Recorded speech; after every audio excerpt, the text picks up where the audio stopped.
Welcome to Dramatic Extramarital Stories. If you're just joining us, we invite you to subscribe to our channel and give this video a thumbs up. A fleeting moment can ignite our passion to weave even more tales. Kindly give this video a thumbs up, and now let's dive into the tale. Life has unfolded in ways I never anticipated.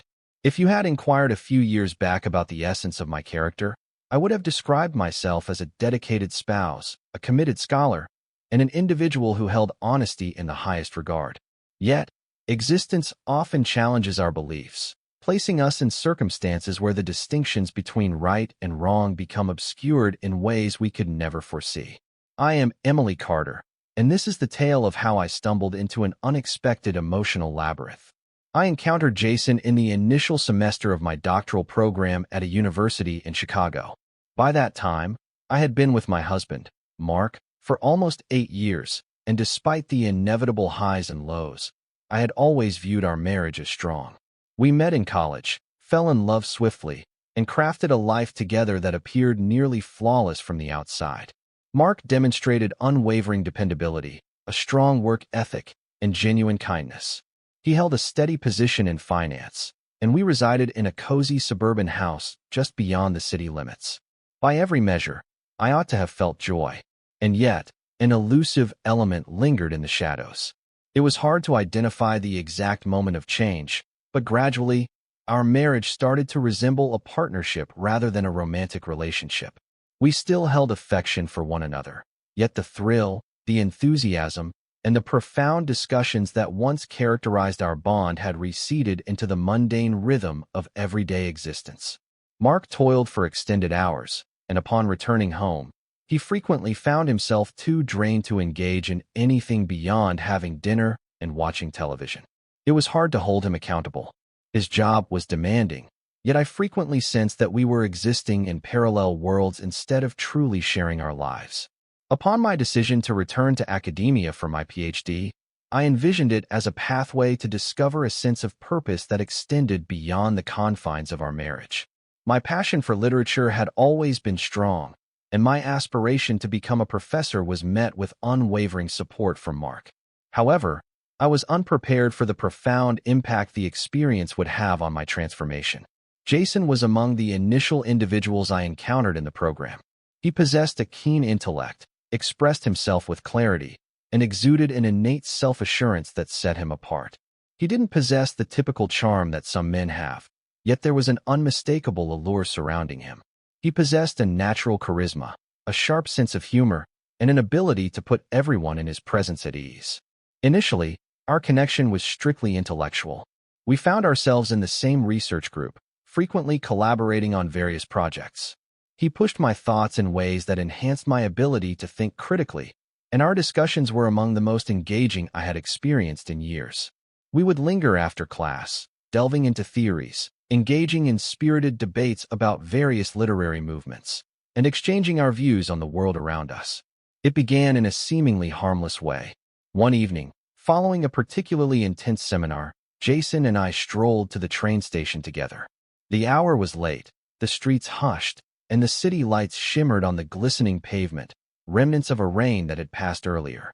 We discussed our findings, our mentors, and the challenges of scholarly life. In the midst of our discussion, he inquired about my experiences beyond the classroom. I paused. I didn't have anything to conceal, yet it struck me how infrequently I shared details about my personal life. My spouse is employed in the finance sector. I finally spoke up. Our journey together has spanned nearly 8 years of marriage. Jason considered the matter with a pensive nod. That feels like an eternity. How is that progressing? I found myself uncertain about how to respond. It was an odd sensation to share my thoughts with someone I hardly knew. Yet there was something about that moment, the stillness, the sincerity in his gaze, that created a sense of safety, allowing me to be truthful. It remains consistent. I spoke with caution. He is a decent individual.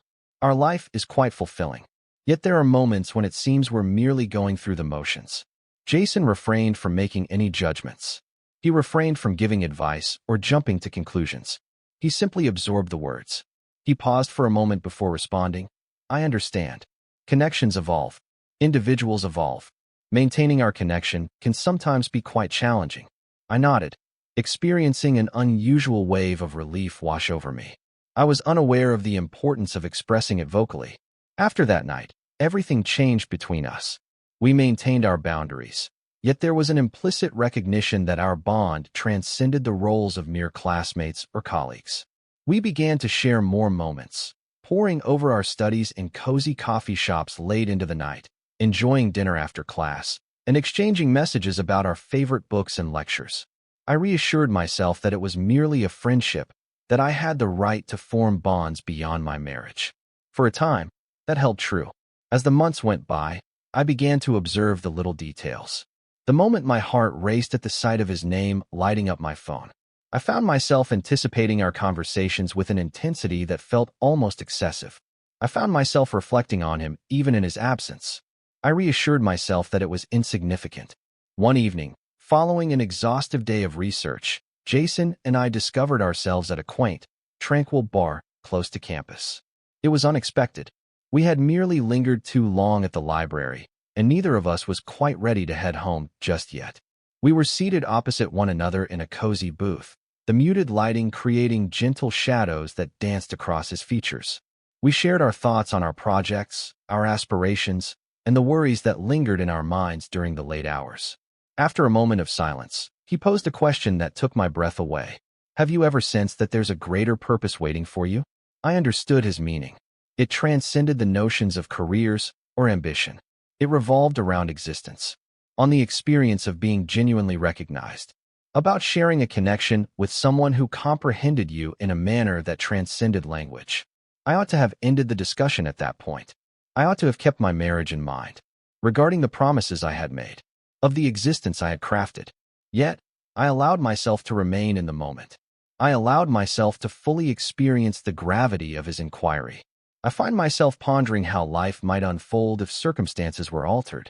That night, as I lay in bed beside Mark, an unsettling sensation clung to me, as if I were teetering on the brink of an unknown abyss, unsure of how to break free. I convinced myself that I was in charge of the circumstances, that whatever was unfolding between Jason and me was innocent. It was merely an intellectual bond. A profound bond emerged from common passions and countless hours spent in study. I persuaded myself that individuals could form significant connections beyond the bounds of their marriages. Just because I was eager to see him, it didn't imply that I was in the wrong. Yet, I was deceiving myself. The reality was that Jason had evolved into something beyond mere friendship. He was someone who perceived me in a manner I wasn't certain Mark did any longer. During our conversation, he paid attention, truly attentive, not merely agreeing while mindlessly scrolling through his phone like Mark occasionally did. With Jason, I sensed that my thoughts, my ideas, my very presence held significance in a way that had been absent from my life for a long time. Nevertheless, I had no intention of overstepping boundaries. I was resolute in maintaining the delicate balance in that ambiguous realm between camaraderie and something deeper. Yet, feelings possess an uncanny ability to seep through the barriers we construct, regardless of how formidable we believe them to be. It unfolded slowly over time, a caress that hung in the air, extending beyond its intended moment. A gaze lingered for just a heartbeat too long, a dialogue that meandered into intimate realms, reflections, longings, aspirations ahead. And then, one evening, everything transformed. We dedicated the whole day to the library, immersed in research for a project we were collaborating on. Time seemed to elongate, and before we realized it, dusk had fallen, leaving the building almost deserted. Jason proposed we enjoy a late dinner, and I readily concurred. We found ourselves at a quaint little diner just a stone's throw from campus. The atmosphere was reminiscent of a moment suspended in history. Crimson leather upholstery, a vintage jukebox tucked away, the aroma of coffee and toasted cheese wafting through the atmosphere. We settled into a booth, and for a time, we simply conversed, just like we always had. Yet, in the midst of our dialogue, Jason cast a glance my way that was entirely unfamiliar. "Emily," he murmured softly, his fingers gliding along the edge of his coffee cup. "Have you ever pondered how your life might have unfolded had you taken a different path?" I paused, uncertain of how to respond. "Could you clarify what you mean?" I inquired, even though a sense of familiarity lingered within me. He let out a breath, looking down briefly before locking eyes with me once more. I can't help but ask, do you ever find yourself questioning if this is truly the place you belong? My breath hitched, for indeed, I had pondered. Countless nights were spent lying awake, staring at the ceiling, questioning whether the life I had built with Mark was truly the one I was destined to live forever. I found myself pondering whether love was meant to be this way, steady yet distant, dependable yet devoid of passion. Yet, voicing that thought felt perilous. I believe it's a common curiosity, I finally stated, selecting my words with care, yet curiosity doesn't imply that anything is amiss. Jason observed me intently for a moment, his face a mask of mystery, and then he took an action that made my heart race. He extended his hand across the table, gently enveloping mine with his touch. The gesture was uncomplicated, yet it had the power to freeze my entire being in place. I ought to have distanced myself. I ought to have brushed it off, shifted the conversation, taken any action other than what I did, which was nothing at all. I allowed his hand to rest there, warm and reassuring against mine, and for the first time in years, I sensed something awaken within me that had long been dormant, and that filled me with fear. After an extended pause, I eventually withdrew my hand, my fingers quivering just a bit. "Jason," I murmured, gently shaking my head. He gazed at me, and I perceived the turmoil in his eyes, the identical struggle unfolding within myself. "I understand," he murmured. "I realize this is intricate. But, Emily, I can't overlook my emotions." I took a deep breath, feeling my heart race within me. "I ought to take my leave," I remarked, rising from the booth. Jason merely nodded, his jaw clenched, as if he understood that any further words might prevent my escape. I hurried to my car, my thoughts racing. Upon my arrival home, I found Mark already in slumber, his form nestled on his side of the bed, breaths flowing deep and steady. I lingered in the doorway, observing him for what felt like an eternity, consumed by a profound sense of guilt. What was I up to? I truly adored my husband, I really did. He treated me well, always reliable and consistent. He had always been kind to me, never providing a cause for suspicion. And yet, here I found myself, standing in our bedroom, feeling more adrift than I had in years. I settled into bed next to him, gazing at the ceiling, attempting to erase the memory of Jason's gaze, the way his touch had ignited a spark within me. Yet, despite my best efforts, I was unable to succeed. The subsequent days felt like an unending nightmare. Jason and I steered clear of discussing the events that had transpired, yet the atmosphere surrounding us had shifted. Each look, each unintended brush of hands, each prolonged study session was filled with a silent intensity that neither of us could quite understand how to handle. And then, one fateful night, the dam finally gave way. Following a research symposium, a formal gathering where we had both delivered our papers, Mark intended to attend, but unexpectedly, he found himself tied up with work at the last moment. He reached out with a message of apology, expressing his intention to make amends and sharing his pride in me. I assured him everything was all right, yet deep down, I felt a sense of disappointment. This was a significant moment for me, and he was absent. Yet, Jason had been. He occupied the front row, nodding in agreement as I spoke, his expression brimming with an indescribable emotion. Following the event, a few of us headed out for drinks, and eventually, Jason and I ended up alone outside the bar. "You were incredible tonight," he said, his voice barely above a whisper. I chuckled quietly, a smile playing on my lips as I shook my head. "There's no need to mention that." He was adamant about it. "Emily, your brilliance shines through.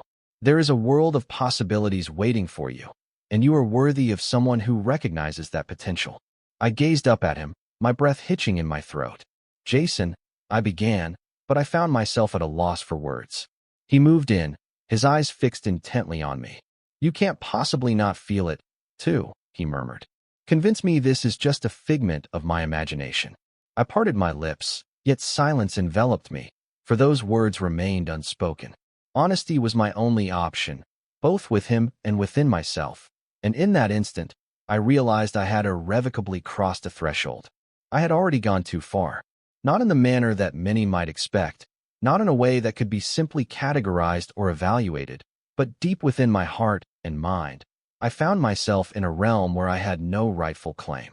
I had allowed Jason to take up a place within me that ought to have been saved for my husband, and that understanding engulfed me with a profound sense of guilt. That night, sleep eluded me completely. Mark returned home late, weary from his day, pressed a gentle kiss to my forehead, and slipped into bed, oblivious to the tension that enveloped me. As he slipped into slumber beside me, I found myself gazing at the ceiling, my thoughts a chaotic swirl of feelings. I had to put an end to this. The following day, I resolved to create some space between Jason and myself. I bypassed our regular coffee breaks, steered clear of sitting close to him in class, and maintained our discussions on a strictly professional level. I convinced myself that by simply allowing some distance, the emotions would diminish, that I could revert to the previous state of affairs, but it proved to be far more complicated. Jason observed. A week later, he approached me after class. "Emily, may we have a conversation?" I paused, my heart racing. "Jason, I believe it would be wise if—" "Just 5 minutes," he implored. Despite my reservations, I acquiesced with a nod. We discovered a serene location outdoors, distant from the other students. The cool autumn breeze enveloped us, while the leaves crunched underfoot. "What's happening?" he inquired, his gaze probing my expression. "It seems you've been steering clear of my presence." I inhaled deeply. "Jason, we both understand that this situation isn't appropriate." He let out a breath, running his fingers through his hair. "Emily, I never intended to make things more difficult for you, but I can't ignore the significance of this." I shook my head, tears welling in my eyes. "Its significance is irrelevant. I share my life with a husband. I can't just discard that simply because I caught myself before I voiced it." Jason edged nearer, his tone gentle. "What is it that you mean?" I averted my gaze. I found myself entangled in a situation that never should have occurred. The quiet lingered in the air between us. "I would never ask you to leave your husband," he finally said. "I just wanted to share that you're not alone in experiencing this." I tightly closed my eyes. "That is the issue, Jason. We both sense it." For an extended silence, neither of us uttered a word. He nodded, acknowledging the unspoken words that I struggled to voice. That evening, I returned home and took a seat opposite Mark at the dinner table, truly observing him for the first time in quite a while. He felt exhausted, his eyes heavy from yet another grueling day at the office. Yet, when he flashed that smile my way, a wave of guilt washed over me, hitting with such force that it almost stole my breath away. I had devoted so much energy to what seemed absent that I overlooked the abundance of what we already possessed. "Mark," I spoke, with a hint of uncertainty. He raised his gaze. "Indeed? Are we content?" His brow knitted in concentration. "Could you clarify what you mean?" I paused, apprehensive about the direction this dialogue could take. "Have you ever sensed that something has slipped away from us?" He let out a deep breath, reclining in his chair. "Emily, our journey together has spanned quite a while. Not every moment will resonate with the same warmth as when our paths first crossed. However, that doesn't imply we're not all right."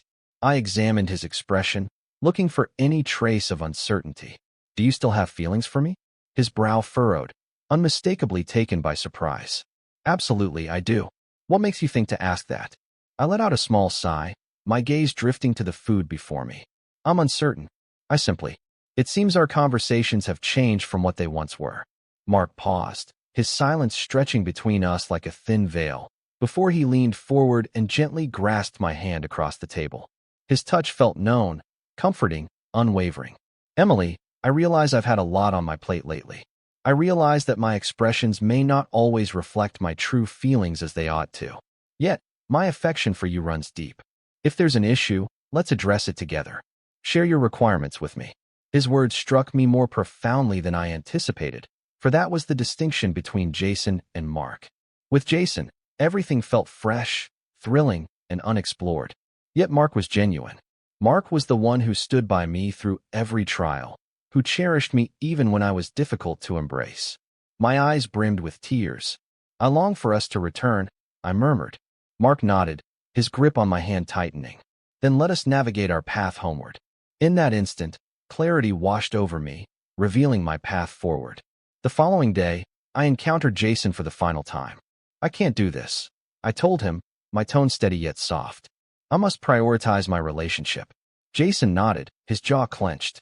"I comprehend. There was an absence of debate, no desperate attempt to sway my decision, only a serene acknowledgement. As I turned to leave, a sense of relief washed over me, lightening the burden I had been carrying. Love transcends mere excitement or passion. It embodies commitment, a daily choice to stand by one another. I found myself prepared to select Mark once more. As I turned my back on Jason that day, a peculiar blend of feelings washed over me: relief, sadness, and an unmistakable sense of clarity. I had been on a quest, yearning for something elusive, yet I found myself searching in all the wrong corners. Love often resides in the subtle moments and quiet understanding that build a connection over time.